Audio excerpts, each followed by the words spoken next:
Saudara-saudariku yang terkasih, kita bertemu lagi.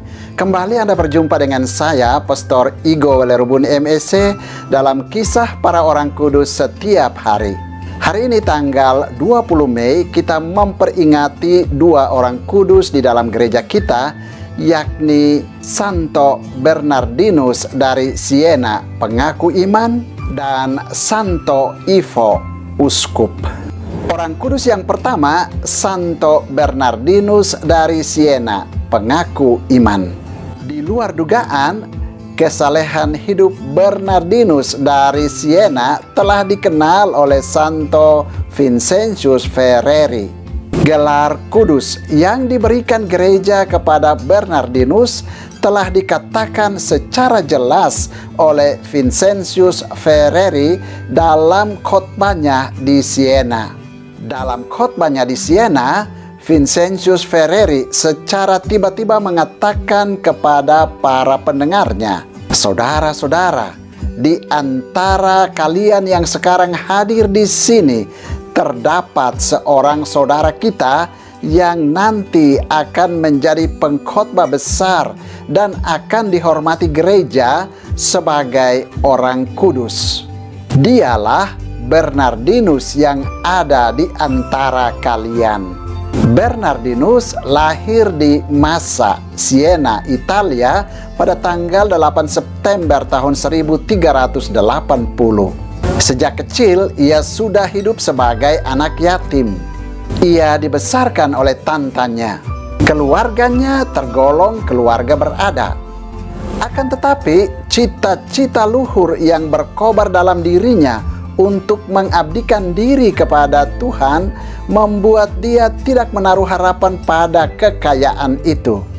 Ia menaruh keprihatinan besar pada nasib orang-orang miskin. Sekali peristiwa, bibinya mengusir seorang miskin yang datang meminta bantuan. Menyaksikan perlakuan bibinya itu, Bernardinus mogok makan sepanjang hari karena ia terus memikirkan pengemis malang yang lapar itu.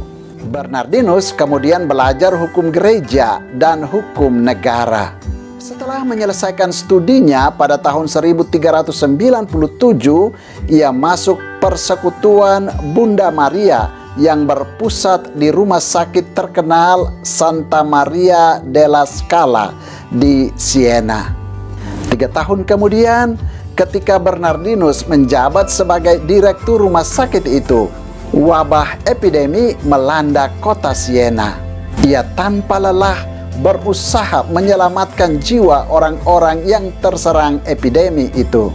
Sementara itu, panggilan suci untuk menjadi seorang imam biarawan terus bergejolak dalam dirinya. Maka pada tahun 1402 ia masuk tarekat saudara-saudara dinas Santo Fransiskus dan ditahbiskan menjadi imam 2 tahun kemudian.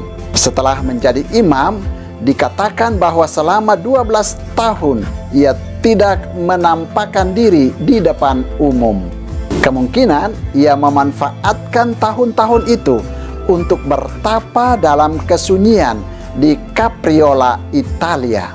Setelah itu, barulah pada tahun 1417 ia memulai karya misionernya di Milan dan menjelajahi seluruh Italia. Mulanya ia sedikit terhalang oleh suaranya yang halus sehingga khotbah-khotbahnya terasa kurang berhasil. Akan tetapi atas bantuan Santa Perawan Maria, rintangan itu dapat lenyap. Sejak itu ia mulai dikenal luas sebagai seorang pengkhotbah ulung selama 38 tahun. Dalam khotbah-khotbahnya, ia mendesak penghapusan riba dan perdamaian antara kubu politik Guelf dan Ghibelline, serta mendorong umat untuk melakukan devosi kepada nama Yesus yang tersuci. Senjatanya yang paling utama untuk menentang setiap perbuatan kekafiran umat dan ketidakpedulian umat akan hukum-hukum Allah ialah nama Yesus yang tersuci. Di atas nama Yesus itulah Bernardinus memulai karya dan membangun hidupnya. Karena dituduh menyebarkan ajaran-ajaran sesat seperti menganjurkan devosi kepada nama Yesus yang tersuci, ia dipanggil ke Roma pada tahun 1427. Di sana, untuk beberapa waktu ia dilarang berkhotbah oleh Paus Martinus kelima. Namun karena tuduhan-tuduhan itu tidak benar, maka ia diizinkan kembali berkhotbah. Paus menawari dia menjadi uskup Siena. Dengan tegas ia menolak tawaran ini karena ia lebih suka berkhotbah di mana-mana untuk membarui hati umat beriman. Di kemudian hari, devosinya kepada nama Yesus yang tersuci direstui oleh gereja dan dirayakan secara khusus dalam liturgi gereja. Setelah berkarya selama bertahun-tahun, ia meninggal dunia pada tanggal 20 Mei tahun 1444 di Aquila, Italia. Karena karya pewartaannya sangat berhasil, ia dijuluki Rasul Italia. Orang kudus kedua yang juga kita peringati pada tanggal 20 Mei yakni Santo Ivo, uskup. Ivo lahir di Beovis pada tahun 1040. Ia belajar teologi di biara Bec dan dikenal sebagai orang pandai. Ia kemudian bekerja di Nestel, Picardy, Prancis Utara, lalu berpindah ke biara Santo Quentin. Di biara ini, Ivo mengajar teologi, hukum gereja, dan kitab suci. Kemudian ia diangkat sebagai pemimpin tertinggi selama 14 tahun. Sebagai pemimpin tertinggi biara, Ivo berusaha meningkatkan disiplin hidup dan kegiatan belajar untuk para biarawan, serta berusaha membarui banyak aturan yang lama. Karena kesalehan hidup, kepandaian, dan kepribadiannya yang menarik, Ivo diajukan oleh umat dan segenap imam pada tahun 1091 untuk menggantikan Geoffrey sebagai uskup Chartres. Setelah didesak oleh Paus Urbanus II, Ivo menerima jabatan itu dan ditahbiskan menjadi uskup Chartres.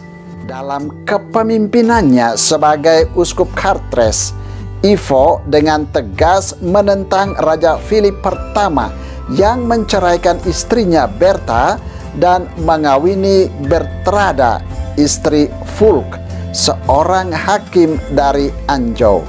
Raja Philip pertama menangkap dan memenjarakan Ivo. Seluruh kekayaan dan penghasilannya disita oleh Raja Philip. Akan tetapi, atas desakan Paus Urbanus II dan seluruh umat, Ivo dilepaskan kembali dan menjalankan tugasnya seperti biasa. Selanjutnya, Ivo tetap setia kepada Raja Philip dan berusaha mendamaikan raja dengan takhta suci pada kesempatan konsili Beaugency pada tahun 1104. Ivo meninggal dunia pada tahun 1116.